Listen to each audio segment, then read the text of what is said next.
দশম শ্রেণীর ছাত্রীকে ধর্ষণের অভিযোগে গ্রেপ্তার যুব তৃণমূল নেতা। যদিও তৃণমূলের দাবি ওই যুবকের সঙ্গে তৃণমূলের কোনো সম্পর্ক নেই।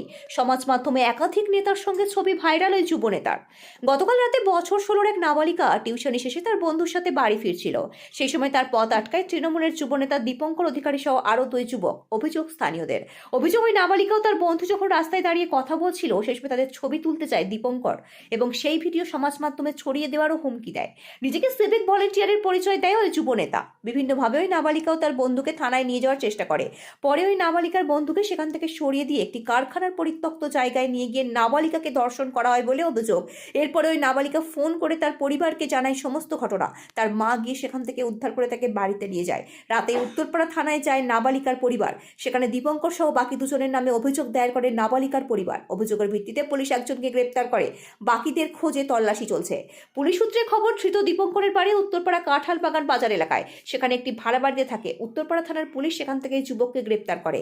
আজ ধৃতকে শ্রীরামপুর আদালতে পাঠায় পুলিশ। এই ঘটনার পর ক্ষোভে ফুঁসছেন স্থানীয় বাসিন্দারা। ওই যুবককে শাস্তির দাবি জানিয়েছেন তারা। এমনকি ওই যুবকের বিরুদ্ধে এর আগেও এক মাছ ব্যবসায়ীর কাছ থেকে জোর করে মাছ চাওয়ার অভিযোগ উঠেছিল। তৃণমূল নেতাদের সঙ্গে ওই যুবকের একাধিক ছবি রয়েছে বলে দাবি স্থানীয়দের। আর এই ঘটনার পরে শুরু হয়েছে রাজনৈতিক চাপানোত্তর।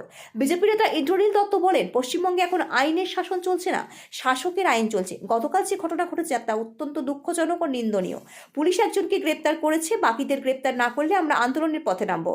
হুগলি সাংগঠনিক জেলা তৃণমূলের যুব সভাপতি প্রিয়াঙ্কা অধিকারী বলেন, ওই যুবকের তৃণমূলের কোনো পদে নেই, দল তাকে কোনো পদ দেয়নি, তৃণমূলের কর্মীও নয়। এই ঘটনার সাথে যে বা যারা যুক্ত রয়েছে, আইনের পথে চলবে। ছবি যে কেউ তুলতে পারে, তবে কার মনে কি আছে সেটা আমরা বুঝবো কিভাবে? এই ঘটনায় নাবালিকার পরিবার কোনো রকম মুখ খুলতে চাননি সংবাদ মাধ্যমের কাছে।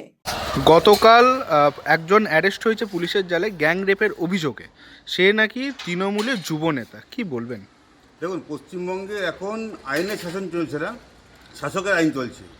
সারা পশ্চিমবঙ্গ জুড়ে যে অরাজকতার সৃষ্টি হয়েছে, মাননীয় মুখ্যমন্ত্রী যিনি সাংবিধানিক প্রধান, তিনিও এরকম যে ইডি রেড চলাকালীন ফাইল নিয়ে আসছে এবং তাদের দলের কর্মীরা তো সেই সাহসটা পাবেই যে যে কোনো কাজ করি, যে কোনো দুষ্কৃতিমূলক কাজ করি আমরা পার পেয়ে যাব। অতএব এরা আইন মানে না, আদালত মানে না, পুলিশকে দলদাস হিসাবে পরিণত করেছে এবং তৃণমূল করলেই এরা মনে করছে যে আমরা যা ইচ্ছা তাই করতে পারি। পশ্চিমবঙ্গের মানুষ দেখছে, আগামী দিনে সময় চলে এসছে, বিজয় ঘণ্টা বেজে গেছে এদের। আগামী দিনে মানুষ যথাযথ জবাব দেবে। আর গতকাল যে ঘটনা ঘটেছে বিল্লার ভেতরে, সেটা অত্যন্ত নিন্দনীয় ঘটনা। একজন নাবালিকাকে যেভাবে এরা হয়রান করেছে এবং পুলিশ উপযুক্ত যদি এদের শাস্তি না দেয়, যদি গ্রেপ্তার একজনকে করেছে, আরও যারা যুক্ত আছে তাদেরকে যদি গ্রেপ্তার না করে, ভারতীয় জনতা পার্টির থেকে আমরা বৃহত্তর আন্দোলনে যাব এই উত্তরপাড়ার বিষয়ে। এর বিরুদ্ধে তো আগেও আপনারা বিভিন্ন কল রেকর্ডের অভিযোগ তুলেছেন, টাকা তোলার অভিযোগ কল রেকর্ড প্রকাশ করেছেন। কি বলবেন বিষয়টা? দেখুন, তৃণমূল মানে ওরা এখন যে শাসক দল চলছে, শাসক দলের আওতায় যারাই আসছে তারাই মনে করছে সর্বেসর্বা। এরা আইন মানে না, আদালত মানে না। অতএব এদেরকে মানুষ যথাযথ জবাব দেবে আগামী নির্বাচনে। আপনার নাম? ইন্দ্রনীল দত্ত। নাবালিকাকে যৌন হেনস্থার অভিযোগে আপনাদেরই দলের সহ তৃণমূলের ভাইস প্রেসিডেন্ট তাকে অ্যারেস্ট করেছে। কি বলবেন? শহর তৃণমূলের ভাইস প্রেসিডেন্ট বলে আমার জানা নেই। তার কারণ আমার যেটুকু জানা আছে, ও তৃণমূলের কোনো পদে নেই এবং আগেও ছিল না, এখনও নেই। কি বলবেন যদি এই ঘটনা হয়ে থাকে? এই ঘটনার সাথে যদি যুক্ত হয়ে থাকে, আইনের পথে চলবে এবং কেউ যদি দোষী হয়ে থাকে, আমি চাইবো তার করা থেকে করা যা শাস্তি আছে, আইনের ভাষায় যা শাস্তি আছে, সেই শাস্তি সে পাক। তা সোশ্যাল মিডিয়ায় একাধিক ছবি আপনাদের দলের লোকের সঙ্গে, আপনার সঙ্গেও বিভিন্ন ছবি রয়েছে। কি বলুন বিষয়টা আপনাদের দেখুন, সঙ্গে? ছবি তো অনেকে তুলতে পারে, এবার আমরা তো কেউ হাত গুনতে পারি না কার মনে ধর্ষক লুকিয়ে আছে, কার মনে খুনি লুকিয়ে আছে, সেটা আমরা হাত গুনতে পারি না। সুতরাং ছবি সবাই তুলবে। বিজ্ঞানকে উন্নত হতে হবে তাহলে, যে ঘরে ঢোকার আগে স্ক্যান করে যে কার মনে কি আছে।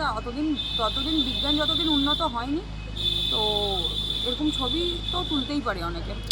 কিছুদিন আগেও বিল্লার খালে জেলেদের থেকে একটি টাকা তোলার ভয়েস রেকর্ড তার ভাইরাল হয়েছিল, তারপরেও কোনো ব্যবস্থা না। তখন ব্যবস্থা সেখানে কিন্তু সে দাবি করছে যে আমি যুব সহসভাপতি। হ্যাঁ, দাবি তো অনেকেই করতে পারে, তৃণমূল বলে এখন দাবি অনেকেই করতে পারে। এবং আমার কাছে যেটুকু ঘটনাটা জানা আছে, কালকে রাত্রে সে যখন করেছে, সে পুলিশ বলে নিজেকে দাবি করেছে। পুলিশ বলে দাবি করেছে বলে পুলিশ হয়ে গেল না, সেরকম যুব বলে দাবি করেছে বলে যুব হয়ে গেল না, বা তৃণমূলের সাথে তার কোনো যোগাযোগ নেই। মানে বলছেন উনি যুব সভাপতি নন বা কেউ? যুব সভাপতি তো নয়, এবং যুবর কোনো কমিটিতেই নেই, তৃণমূলের কোনো কমিটিতেই নেই। ঠিক আছে, আপনি কি আপনারা চাইবেন? কোনো দলের কর্মী আছে? কর্মীও নয়, কারণ যদি এই কর্মী না হয় তাহলে কি করে সে দলের প্রোগ্রামে যাচ্ছে, আপনাদের সঙ্গে থাকছে, ব্যাচ পড়ছে, দেখুন, কি করে একটা দাবি কথা করে বলি, নিতে পারে? আজকে আমাদের তৃণমূল সরকারে আছে এবং তৃণমূল অনেক বড় একটা পরিবার।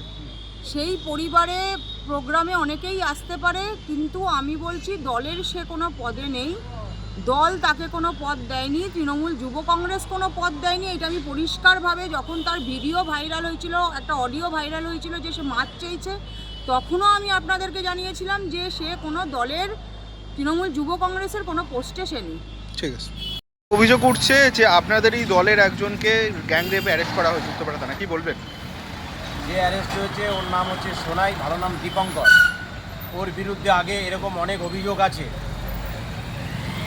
কয়েকদিন আগে, বেশ দু সপ্তাহ আগে, মাখলার ওপারে একটা বড় জলাজমিতে মাছ চাষে যারা মাছ চাষ করে তাদেরকে হুমকি দিয়ে, বিভিন্ন রকমভাবে তাদেরকে হুমকি দিয়ে তাদের কাছ থেকে ফয়দা লোটার চেষ্টা করে। অভিযোগ থাকা সত্ত্বেও এই সোনাই এদের বারবারন্ত, এদের কোনো রাজনৈতিক ইতিহাস নেই। এই উত্তরপাড়া তৃণমূল যুব কংগ্রেসের সহসভাপতি অমিত সরকার একে বানিয়েছে। অমিত সরকার এবং চেয়ারম্যান দিলীপ যাদব ঘনিষ্ঠ, যাদের রাজনৈতিক ইতিহাস নেই, তাদেরকে ভোট পয়েন্টে এনে এরা তৃণমূলকে কালিমালিপ্ত করছে। আমরা তৃণমূল কংগ্রেস করি, আমরা লজ্জাবোধ করছি। এই ধরনের নক্করজনক ঘটনা আইনের পথে চলবে। এই ধরনের অপরাধীদের কঠোরতম সাজা হওয়া উচিত, এটা আমি মনে করি। আপনাদের তো দলেরই সদস্য, সে এরকম কাজ করছে, দলের থেকে কোনো পদক্ষেপ নেওয়া আমাদের হয়নি? নেত্রী শিখিয়েছে অন্যায় যেখানে প্রতিবাদ, সেখানে অন্যায় করে তৃণমূল কংগ্রেস করা যাবে না। এই জঘন্য অন্যায় তৃণমূলের কোনো জায়গা নেই। আমরা কঠিন সাজা চাই। কি নাম আপনার? আমার নাম নিতাই দাশগুপ্ত। আপনি? আমার নাম নিতাই দাশগুপ্ত, আমি তৃণমূল কংগ্রেস কর্মী। দেখো, দাদা, একটা ঘটনা সামনে আসছে যে তৃণমূল যুব কংগ্রেসের এক নেতা, স্বঘোষিত নেতা বলা হয় তাকে, যে সে নাকি একটি গ্যাং রেপ কেসে মানে ধরা পড়েছে জানা যাচ্ছে, কি বলবেন? আইনের পথে চলবে। কোনো রাজনৈতিক দল, কোনো সংগঠন বা কোনো অপকর্ম করার জন্য বলে না। মাস বেসিস অর্গানাইজেশন, জনগণকে নিয়ে, জনগণের ওপর কুপ্রভাব পড়বে এরকম কাজকে কোনো দল সমর্থন করে না। আমার দল এখন ক্ষমতায় রয়েছে, সুতরাং এখানে অপকর্ম করার জন্য দুষ্কৃতকারীরা ঢুকে পড়তেই পারে। সেটা আইনকে কড়া হাতে তাদের বিরুদ্ধে পদক্ষেপ নিতে হবে। আমি একজন সমর্থক হিসেবে সেটাই ডিমান্ড করব।